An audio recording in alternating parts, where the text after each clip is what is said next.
Mi nombre es García Hernández, soy Heraldi y hoy vengo en representación del equipo número 6, que está integrado por Espinosa Escorza de Luz Daniela, García Zárate, Maybelline Vanessa, Martínez González, Carmen Dalay, Navarrete Cortés María Fernanda y Ramos Pérez, Litsi Estrella, para explicarles y así aprender sobre el sindicato, huelga y estructura de una nómina, así que empecemos. Un sindicato es asociación de trabajadores cuyo objetivo es la defensa de los intereses profesionales, económicos y laborales de los asociados. Esto quiere decir que es una agrupación de personal autorizado que se desarrolla para defender los derechos e intereses del trabajador. ¿Para qué sirve un sindicato? Se supone que en nuestro ordenamiento laboral los sindicatos ostentan la representatividad de los trabajadores, es decir, que actúan en nombre y por cuenta de los mismos, que negocian por todos, y que los acuerdos que alcanzan afectan a todos. ¿Cuál es la importancia de un sindicato? El sindicato es una de las instituciones más relevantes del espacio público y social debido a la tarea que cumplen y con la que ha sido diseñado. En ellos se discuten y establecen las normas de trabajo para determinar actividad, así como también son ellos los encargados de debatir y decidir el valor de los salarios junto con el sector empresario y los gobiernos.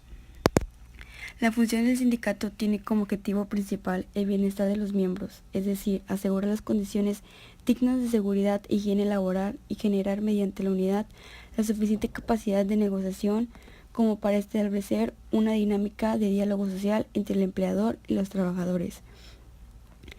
Tipos de sindicato número 1. Sindicatos de empresa es aquel que agrupa trabajadores de una misma empresa. Sindicato de interempresas es aquel que agrupa trabajadores de dos o más empleadores distintos. Sindicatos de trabajadores independientes es aquel que agrupa trabajadores que no dependen de un empleador alguno. Sindicato de trabajadores eventuales o transitorios es aquel constituido por trabajadores que realizan labores bajo independencia o subordinación en periodos cíclicos o intermitentes. Como punto final tenemos la finalidad que tiene un sindicato.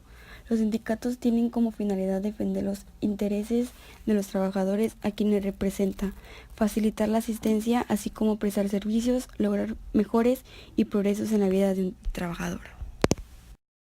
¿Qué es una nómina? Es el sistema contable de la empresa para mantener un registro con el salario, deducciones y otros cargos, como así también el rendimiento que genera cada uno de sus empleados. ¿Cuáles son los datos que debe incluir la nómina? En primer lugar, aparecen datos informativos de la empresa y trabajador. Cada nómina debe incluir el nombre y domicilio de la compañía, como así también el CIF, número de identificación fiscal, y el número de la inscripción de la seguridad social. Después le siguen los datos del empleado, como nombre y apellido, número de seguridad social, categoría laboral, puesto de trabajo o profesión y antigüedad de la empresa. Luego le sigue el periodo de liquidación, que refleja la nómina y generalmente es un mes calendario, por ejemplo, mayo de 2013.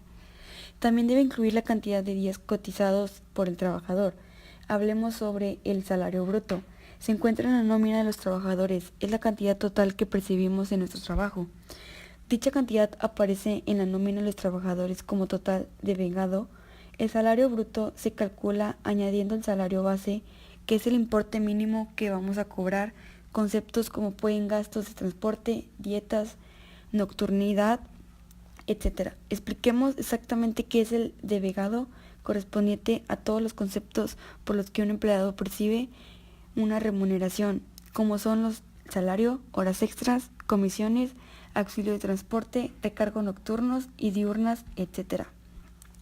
Aquí partimos el sueldo bruto y vamos rentando las retenciones y deducciones por diferentes motivos hasta dar con el salario neto.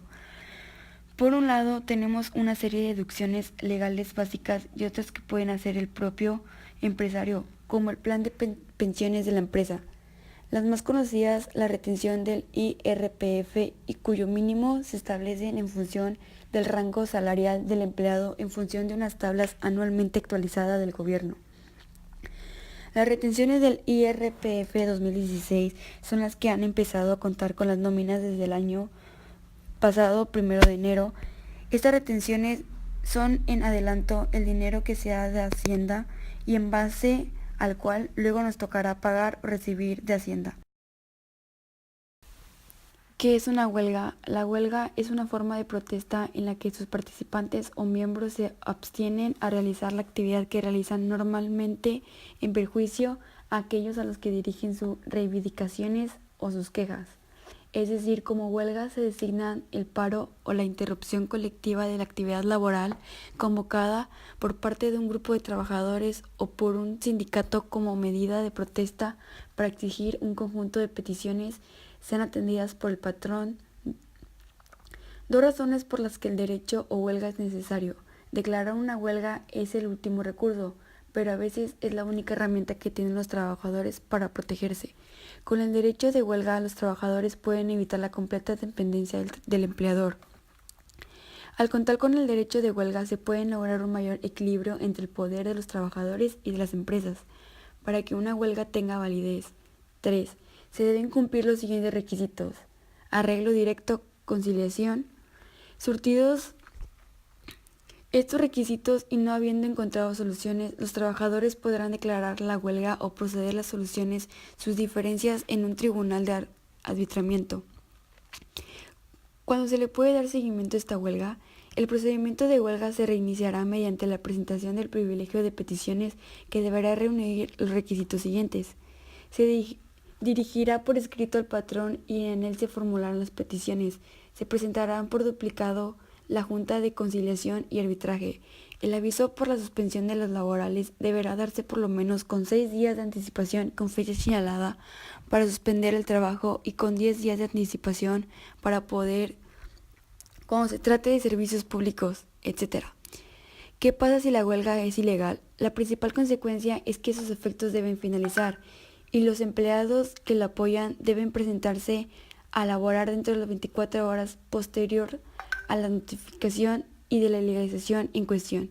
Si esto no ocurre, el patrón no tiene la facultad de darla por finalización la relación laboral, sin responsabilidad patronal. Artículo 385 del Código de Trabajo. ¿Cuáles serían las consecuencias de una huelga ilegal? Si los trabajadores no cumplen con cabalidad de los requisitos para que su huelga sea declarada legal, una vez un tribunal haya determinado que el movimiento es contrario a la ley, el patrón no podrá tomar medidas como terminación de los contratos de trabajo, rebajo salarial o cualquier otro tipo de sanción. Estas serían las consecuencias de empresa-trabajador en caso, si un juez declara que el movimiento de huelga es ilegal por razones imputables al patrón, no por incumplimiento de los contratos. Por ejemplo, deberá pagar los salarios de los trabajadores en huelga una vez el movimiento hubiese finalizado mediante un proceso de liquidación en ejecución de sentencia. Gracias.